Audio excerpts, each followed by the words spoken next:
الرئيس كحوي أبزي من نهاري أزبها الوطا جزاو عداقة يرخيبك كمو هابيها متيخا أنت غاسعين كمتيخا شمكا خمنيو شمي كده نبال المسافة الوطا خبعت قراتي صعيني المسافة ما سمينتي الرئيس كسمينتو واقع بعد قراتن أبزن زلو بموددار كمي اللوسكي يوم مجمرة أخباري نيرو أجيكن طعمي قنيسيو تراجع عبوت يعني بطعمي صبوق يجلن تحبرت سوون طعمي قنجيو دانيال مكونن كم مغلا أنت أيها حسكا متيخا زلها سكبزي طاف طاف أمتيخايو كم مغلا يمتنا مقالة زفريدي ولا بتخبابي زمس أهجين كنديك تشط ولا هم كنديك جزيئهم كخالي عدل مسينا مغلا كم نقدرنا جزينا حنا كم نقدر بخلت شحير وعتي جزينا ترانسبورتون نحن تطاف بميتي عسرة كابي عسرة حمشتي مثلا مالتي خلت شيء حمشتي ميتي خلت شيء حمشتي ميتي جزينا هنا مالتي أوزي بخلت ميتين شات لنا هذا حسير إلى له شمي حسن آدم حسن سكي جي أمزري كذا اللي هو بمقلة مسيح كمسيحة هذا نقرون تمالي خلها بزي عداقة نايم نهاريا جزاو عداقة يرخيبك كمو سكي مقلة كم يرخيب كي أنت حس كمسيحة بطعمي صبوي قرب سمينتو قال بقى بتي واقص درجة حادي جن كابزي كيركا انتايو انتايلكاني نفقري ممكن كتكسب لك هيكونس نتي حزبي رئيخاس تحقشكا صوم لما بتصبق تقبلوا منا مستي نوح مفللاي زنبره كما غيرنا كيدنا عينهم نمرعاي صوم لما نابزي مصيوم بزنحنا دما كم حواتنا متن سنه سرعات غيرنا تقبلنا يوم تحقشنا نمرعاي انت زي كوينو كنكسب وين كنكسر نكم ساعه يكونن كيدنا حواتنا نمرعاي طراحي ጌታዬ በለስቲ كيف يمتاو ከጎጃም ምን ይዘህ ነው እስኪ ወደዚህ ወደ አስመራ የመጣው በርበሬና በቆሎ በርበሬውን ከዛ ስንት ገዛኸው አሁንስ ስንት እየሸጥከው ነው አይ በርበሬውን በእኛ በኢትዮጵያ ብር 55 ብር አሁን ስንሸጥ ደግሞ በናቅፋ 60 65 አሁን በቆሎ ስንት ነው የገዛችሁት ስንት እየሸጣችሁት ነው በቆሎ እዚያ ጋር 700 ብር ነው እዚህ ጋር 1000 ብር እየሸጥን ነው እንዴት ነው ታዲያ እስኪ ገበያው አዋጭ ነው ወይ ይሄን ያህል ጉዞ ተጉዛችሁ በመኪና ጭናችሁ መጣችሁ ያለው ገበያ እንዴት ነው እስኪ አዋጭ ነው ወይ አንተ እንደነጋዴ እሺ እኔ በጣም ባዋጣንም ያው አገሪቱን ለቱሪስት እንደ ቱሪስት ለመጎብኘትም ደስ ስለሚያሰኘን ባናተርፍም ደስተኛ ነን ብናተርፍም ደስተኛ ነን ችግር የለውም እና አዋጭ ነው አያከስርም ለመጀመሪያ ጊዜ ነው የመጣው ወይስ የመጀመሪያ ብዙ ጊዜ እንታይ ዝም ዘሎ መቀለ ዘሎ ዋጋን ኣብዚ ዘሎ ዋጋን ዳርጋ ሓደ እዩ ነጋዶ እንታይ ስለዝኾነ የምጽኢሎሞ ዝመጹ ዝብሉ ሓደ ወሃብቲ ሪቶሎሞ እሳ ምስተዓዘብካዮ ትዕዳጋ መቀለ ኣብ ዓዲግራት ዝረኣኻዮ ኣብዚ ሕጂ ዝሽየጥ ዘሎና ኣወዳዲርካ እንታይ ምበልካ እስከነትዮም ወላ ሓንቲ እንታይ ሞ ክብለካ ካብዚ ከይዱስ ዝኾነ ሰብስ ምሽ ካብዚ ዝኸደ ሓደ ከምዚያ ዝበልኳ ሕብረተሰብ ንምርኣይ ካብኡ ድማ ጥራሕካ መኪና ሒዝካ ካብ ትመጽእ በቲ ዘሎ ዋጋ ወላ ኣስተኻ ክሰር ናይ ነዳድኻ ሽፍና ቢልካ ሶልካ ሒዝካ ንምምጻእ ጥራሕ ካልእ ሓንቲ ነገር ይብሉ حنا حدا جزء مزيننا مخنياتو عداقة مجمرة شكل عم برخلا إنا مزينا لنا مجمرة أنا رجع عداقة حريف نيرو خزقن قنيس خلي سلاسي حمشتي عشرة شعنتيس كأوي شوت نيرو مالتي خزقن ترفيه ولن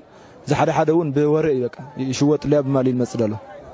بيع عداقة خز مويتي لنا كسارعنا لنا من ممكن ده كاي خل مخنياتو هذا أنا وعليت كم معطنا معطلياتو دقلات عداقات مالي 300 نيرة لو ما عندهم حدا جزء 7 عرش قنيسة حجي كاب هزس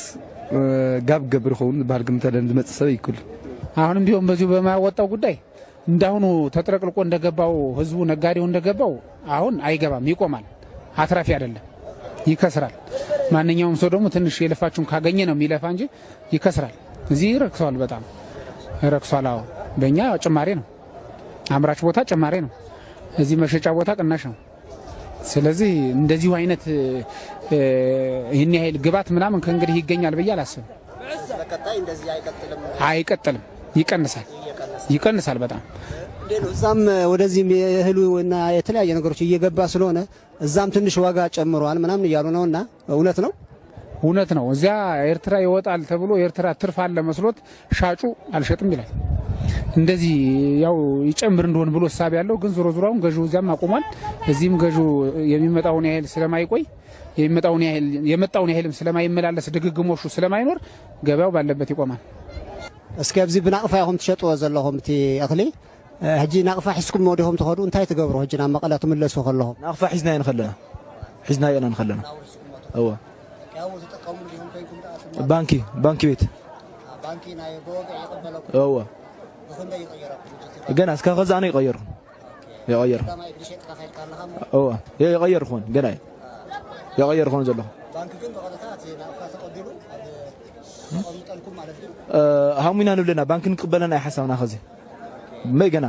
ኣብዚ እውን ዝቕየረና ሰብ ተጊና ክንቐይር ንሓስብ ኢና ገና እሱ የወሰና ኣለና እስኪ ሕጂ ከም ዝሪኦ ዘለኹ እቲ ዝተፈላለየ ጣፍ ናይ ምግቢ ሃለኽቲ ናይ ህንፃ ዝተፈላለየ ሒዞም መፁ እዮም ካብዚ ሓደ ኤሌክትሮኒክስ ሒዞም ኸዱ እሞ ትዋጋኡ ከመይ ኣሎ እቲ ኤሌክትሮኒክስ ምዝ ናይ ዓድና ብምውድዳር ዳርጋ ሓደ እዩ ዝብሎ ንምንታይ ካብዚ ናይ 50 ናይ 30 ከምዚ ፍልልይ ይህልዎ ኸውን ናይ ገለገሊኦም ዝወስዶ ብናቶም መካይን ስለ ዝኾነ ንሕና እንኳን ብዙሕ ንወስደና ካብዚ ግን ዝወስዶ ናይ እዚኦም ናይ ኢትዮጵያ መካይን ምሻሎ ክኸዱ ከለዉ ሒዞም መኸዱ ንምንታይ እሱ ዕዳጋታት ናይቲ ዓዲ ከመይ ከም ዝኾነስ እሶም እዮም ዝፈልጥዎ ንሕና ሕጂ ጥራሕና ኢና ንኸይድ ጥራሕና ከይድና ካብኡ ክንመፅእ ከለና ጥራሕና ካብ ንምለስ ኣስቤዛ ሒዝና ንመፅእ እንታይ ብሉ ኣብቲ ናብዚ ናብ ኤርትራ ክመፅእ ምስ ጀመረ እዚ ጣፍቲ ካልእ ኣስቤዛ ኣብ መቐለን ኣብ ትግራይ ብሓፈሻስ ከቢሩ ብሉ ኣለዎ እሞ ዝነበረ ዋጋ ከመይ ይወስኸሎ እወ ብ2003 ነይሩ ኸዚ እስካብ 2007 2008 ይሽወጥ ሎ መቐለ እውን ስለዚ ኸቢሩ እዩ እኒአው ኣብ መቐለ እውን ክባር ኢለ ኣሎ መቐለ ዕዳጋ የለ ኸዚ ኣብዙ ኢለ ዕዳጋ ኣብዙ ግን ሕሳር ኢለ ኣሎ ስለዚ ምንም ትርፊ የብሉ ክንደይ ኣላ እስኪ ኣብ ዓዲግራት ኩንታል ሲሚንቶ ዓዲግራት 270 ኣላ ምስ ወዛድራ ኣብዚ 230 ትሸጠላ እንታይ መክሰብ ኣለኩም እንደዚ ምንም በቃ ያው እቲ ናቕፋ እንዲ ዝኸብረላ ሕጂ أو كاير كاي بقى حجم بحثي نجاريس كثير صغير له. من هالكرتون هالسكي كامتهوت عند هاي كنتان نكراو يا متو عند زتنا كنتان شتشالو كتاتو كلهم تاي صنات اسكم تاي تحتوتو نغرات አሉ ዲ ተማልኦ ነገራት እንታይ አሉ እስካብ ብሸነኽ ትግራይ ይሁን ብሸኽነትና ኤርትራ አው ከለ حتنايو يريو يوم تايهم لحزنا يمزغونا يوم تارغانا مالتي فتشالنا هو ملكتي يقور لهم او ازلام بس زال مصه تماكنا يسرزوا بزي قطامي تقبابلانا حزبي تزلو علاغاس كنتاي كمي صنيحكم اقابلنا حزبي زحاده ترفنا وانا اسي نقابل حزبي منات بحريف تقبلنا حزبي بفقر بمخانو وانو زكسفنا سين امبي طاف سلالي نورو نا حزب قابلا بتعم دس عليه قال تصبنا يلا عليه حزب تقبالي غاشا تقبالي او عرفنا يموصي حجزنا اي تايكن حجز تليفون تشغر له تليفوني تحاورنا اي نا سانتيم ليبل نا سانتيم نصانا لغزي نيرو مغب تحاورنا ببزح ነገር تحاورنا افول ቦታይ እኔ ለምሳሌ ኤርትራን ጉዳይ ተማረንከው ጉዳይ ጭራሽ ሌባ የለበት በማናውቀው በረሃ ላይ እየሸጥነ ያለን እንደፈለገን የኤርትራን አቅፋ በሳንጣ ሞልተን ተሸክመን አንዲት ሌባ ላየሁም እስካሁን ከማደንቀው እዚህ ጋር ደንቀዋለሁ ሌባ የለም ስለዚህ ሁለተኛ ህዝቡ ሰው አክባሪ ነው የኛ ሰውም የነሱ ሰውም ስለተነፋፈቀ በጣም ያለ ፍላጎታቸውም እየገዙ ነው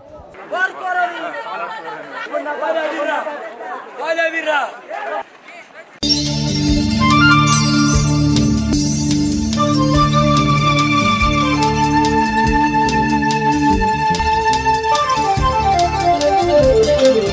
back.